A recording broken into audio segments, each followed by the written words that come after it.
Watch Transit TV right now. Mi Harmon ultimate comentario 1. Keep watching Transit TV and stay more for premium content. Otra vez, adios. So then from there, we saw Nigeria in 2012 where they didn't qualify for the AFCON. They came back 2013 and won it. Ghana, last time we failed to qualify was in 2004 when it was hosted in 2004, yes. Yes, 2006 we qualified. We eliminated the group stages. We came 2008. We were third place. We came to.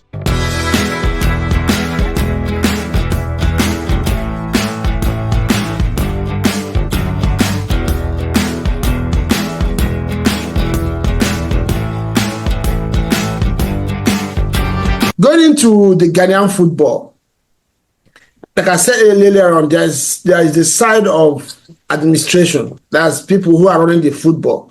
There is the side of the players not being committed. One of the retired former Ghanaian international, I've forgotten his name now. Remember as we play. Victor, you remember the guy's name? Has been talking, and he had a very explosive outburst against the players for not showing enough commitment to the cause for the national team. I don't know. So I know you have said that all these things come together to accumulate into the problem. So can you touch base with all these issues, how they have become on their own become part of the main issue that Ghana football is facing right now? Yes. So let me start with the player commitment. All right. So earlier this year, the player commitment issues really started coming up. And Ghana was to play, I think, Central African Republic in the World Cup qualifier. For some time now, Ghana's pitches have been very bad. So we had just one CAF approved category 3 stadium in Ghana. The pitch had gotten to a state where it was very poor and had now been on CAF's temporary accredited or approved stadiums. The vice president of the country visited the team's camp before the game against Central African Republic. The captain, Thomas Partey, said in front of the vice president that they are pleading on behalf of all Ghanaians that they should take very good of their pitches so that when they come to play, they feel very comfortable playing. Most of our players are playing in big European clubs. If they do come down here and they get injured, it will be very hard for them to get back into starting 11 for their clubs, which ruins their career. So you don't complain about player commitment, even when you're not giving them the conducive environment for them to operate. So if you are giving them conducive environment for them to operate and they were still failing to operate, that is where we can complain about player commitments. You don't give them bad pitches and expect them to be lying on the floor clearing balls. No, they have a career to protect.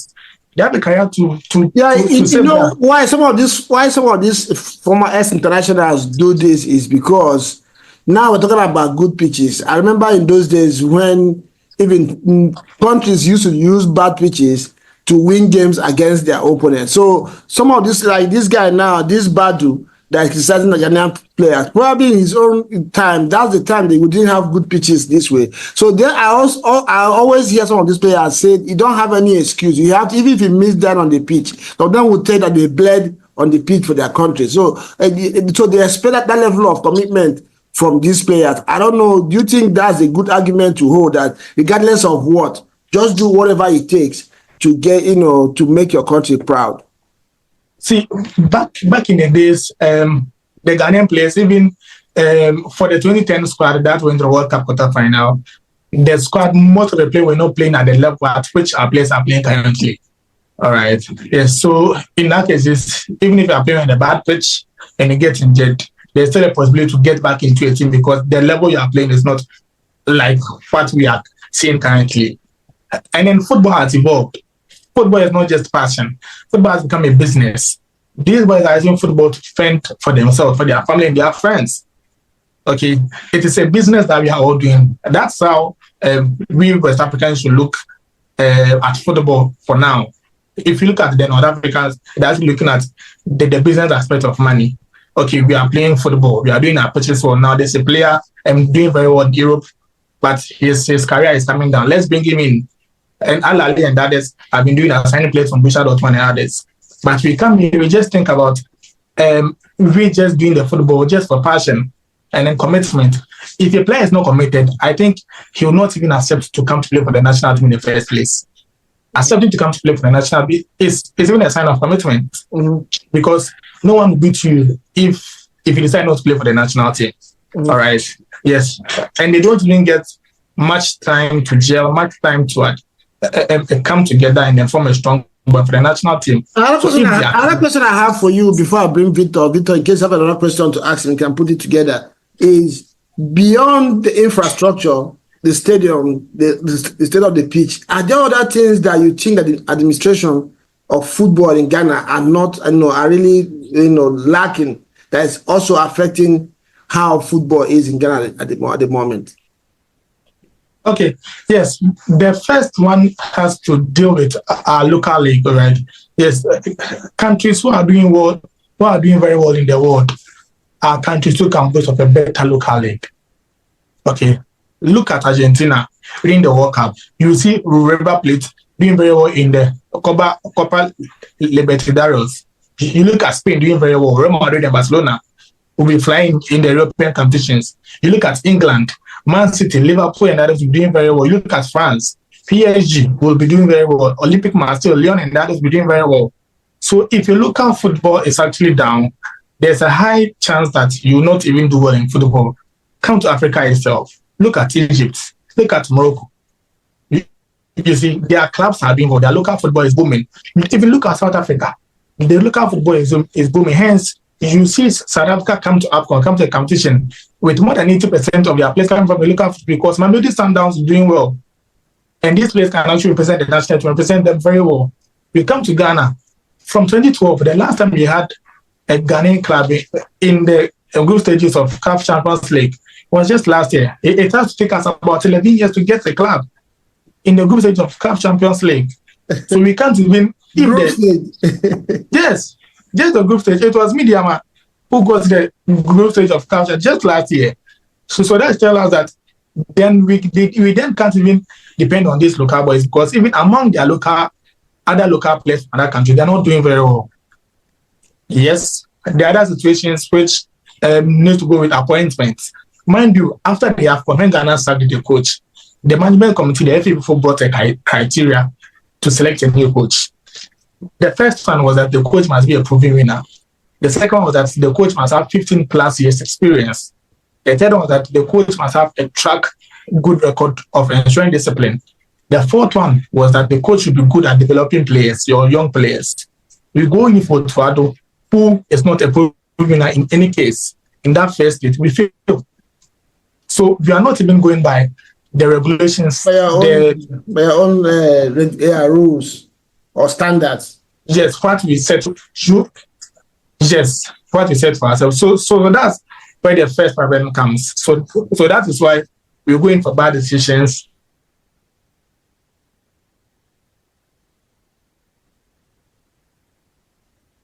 And then we will take another, but we will go to other countries, look for players who have Ghanaian surname. Just call them, because they have Ghanaians come and play for Ghana. But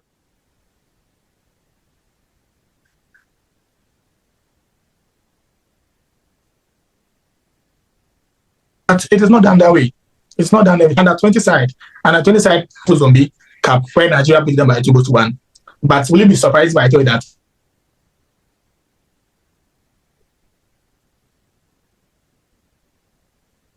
There's no single player from the 20 side. Even after 8 players pulling out, we couldn't invite even one under 20 player.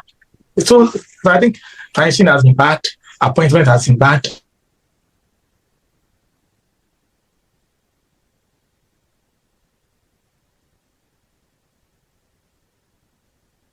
It's been a big problem connecting with Kwanzaa.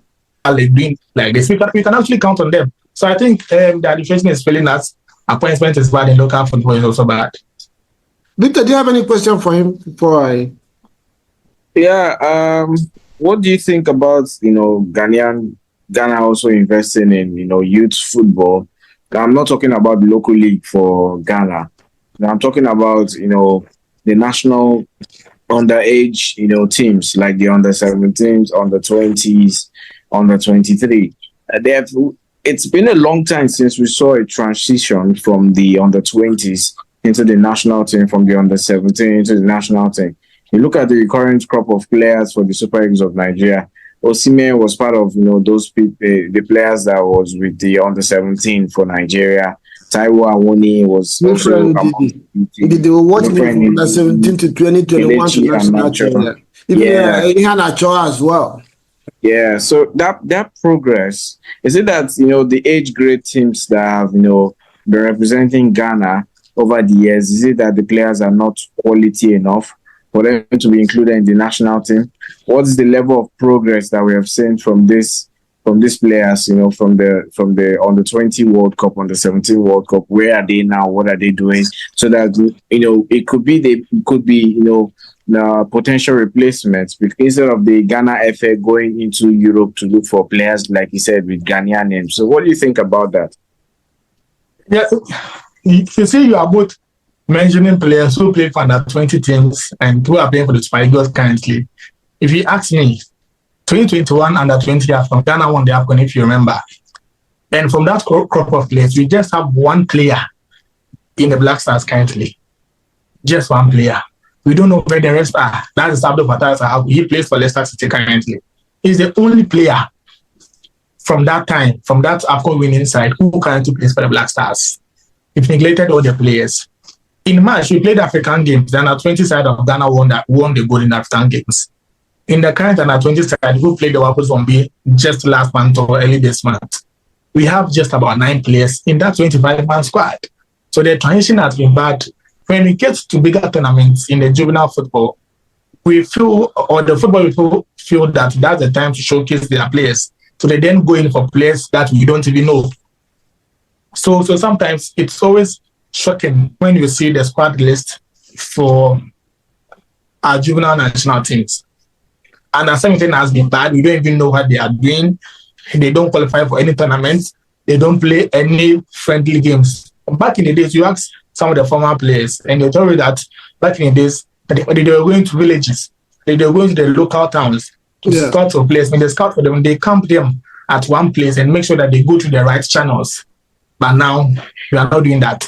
We just handpick players when there's tournaments. We go and play the tournament. When you are done, we send them back. If you don't have a very good agent, we won't come back for you. So that's what is going on currently. So that's why... when things happen like this, and everybody start to talk about it, somehow you start to see movements, whether sincere or insincere, on how to remedy the problem. Are you hearing noises, or is it beginning to become a topic within the rank, within the country, the fans, the administrators, that something has to be done? And what do you think is being done behind the scene? Maybe we can't see them right now, but are there things that you can feel that is going on that probably there's going to be action taken to revitalize Ghanaian football? Okay. This year, Valentine's Day, 14th February 2024, a national demonstration was conducted by the football enthusiasts in Ghana. It was called Save Ghana Football Demonstration. A petition was submitted to Parliament to go through a 14-pointer petition. Till now, surprisingly, nothing has been done about it. So it's not like we are not talking about it. We are out there talking about it on the media, talking about it on TV, talking about it on radio, in newspapers, and everywhere. But and the football country has been a business for the political people, and these are the same people to take the decisions to affect the FA. So therefore, turn deaf ears to it. And there's a case where it's surprising that even our Minister of Football in Ghana has no background in football, or Minister of Sports has no background in any sports. He knows nothing about sports, and he's a Minister of Sports. So it is surprising. Wow. So what's the hope? What's the hope for Ghanaian football? Honestly, Nigeria has been in this situation for a long time, but it looks like ours is getting better, because it looks like we now, after Mikel Obi, them did what they did, Nigerian football really went down. Remember, we didn't go to the World Cup, and like I said, that not going to the World Cup, I think that was when it fell on everybody's face that something is really needs to be done. And somehow, I'm not going to say they have done anything fantastically well since then, but you can see that there's a little urgency and desire to at least do something better. So I don't know. So what do you think is the hope for Ghana? Is there any hope inside, or is it just going to be hopeless until maybe somehow one day, you guys will wake up and somebody decides to do something different? There is hope, but the hope lies in our hands. And we have a chance. And this is the chance. Next month, we have the Black Galaxies, the local national team, who will be coming up against the Nigerian local national team. We have players from that national team who were called even into these Black Stars.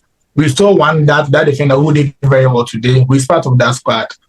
There's hope because those players will be given the chance to prove themselves. And if a player proves himself to deserve a call-up in the senior men's national team, then there's a chance to invite him here. There's another hope in 2025 where our under-20 players are going to participate in the under-20 AFCON. If they do well and some players get into the limelight, you can as well get them into the team and then start building from there. We saw Nigeria in 2012 where they didn't qualify for the AFCON. They came back 2013 and won it. Ghana, last time we failed to qualify was in 2004 when it was hosted in 2004, yes. Yes, 2006 we qualified. We eliminated the group stages. We came 2008, we were third place. We came 2010, we were in finals. 2012, we were in the semi-finals. 2013, semi-finals. So it was time that we decided to build it from there. So if we can only be bold enough to go back to the basics and do it from there, then the hope can be manifested. But if you don't, and we still go somewhere looking for players, then the players we have here will just keep being here, will just doing what they do. And then the result will continue going like that. Because I think the bigger thing that needs to happen is that we need to fail to qualify to the World Cup as well. Then it will hit us really hard. Because if you qualify to the World Cup, it will override how bad our football is. Exactly. And then we all be joyous once again that we are back into the World Cup. I think it should hit us to that extent, and then we fail to qualify. Then we come to that level, we come right down and realize that we are not the powerhouses, we are not African Brazil, as we said. We are actually the Africa Burundi. And are doing very bad. And then we take it up from there, because if we qualify to the World Cup, me myself, I'll be happy. Trying to get a visa, trying to get accreditation. I'll not think about how bad it is, because in the World Cup, we want to go to USA, Canada. It's going to be sad that we didn't qualify, but then with how we are going, because these are the same players who are going to play in a World Cup qualifier. What is the guarantee that they won't exhibit the same abysmal performance in the qualifiers? Exactly. There are still matches, so I think there's hope, but it still lies in our hands, just like the qualification lied in our hands, and then we just blew it up. Okay, Victor, do you have anything to say before we round up? Well, it's been a wonderful insight from Kwanzaa, giving us, better view of what's happening in Ghana football. And I'm sure our viewers have learned one or two things. And me, myself, I've also learned one or two things, hearing from, the person that is on ground in Ghana himself. So thank you so much, Augustine Kwanzaa, for gracing us. Yes, viewers out there, like we always say, don't forget to hit the like button on this one. Subscribe if you have not done so I can get more of this kind of content from other. We have all these alliances with other people from different parts of Africa. To all the idea is, like Kwanzaa just mentioned, is to talk about these things and help our nations to do what is right. Like he mentioned, football is a business. And the people who play this game are human beings first. I remember the famous Arsene Wenger, he always says that these people are human beings first before they are footballers. So that our administrators, because our continent, Africa, is blessed both with talent and resources. So all we want is for these resources to be deployed in the right way so that our people can enjoy. You could see today in the stadium, the Angolans were having fun because their team was playing well. They already qualified, and that's all fans ask for. If they know you're not going to win all the games, but each time you go out on the pitch, let the people see something that will entice them and make them feel happy. Yeah, so like we said, the description for Kwanzaa's YouTube channel is going to be in the comments in the description section. Please go ahead and subscribe and follow him as well on his social media handles and enjoy the content he has out there in Ghana. Kwanzaa, I don't know if you have anything for our viewer before we go. And so, what I have for the viewers is that they can troll us currently because our football is down. They should know that with time you will get back. And then since we have lights in Ghana, our football will see light once again. Yeah, it's good to have you on the show. Thank you very much for having some time to be with us today. I hope to have you again very soon on the show, and we'll see you next time. Ciao, Victor. Thank you. Right. And have a good night and enjoy yourself. Right. Yeah, bye.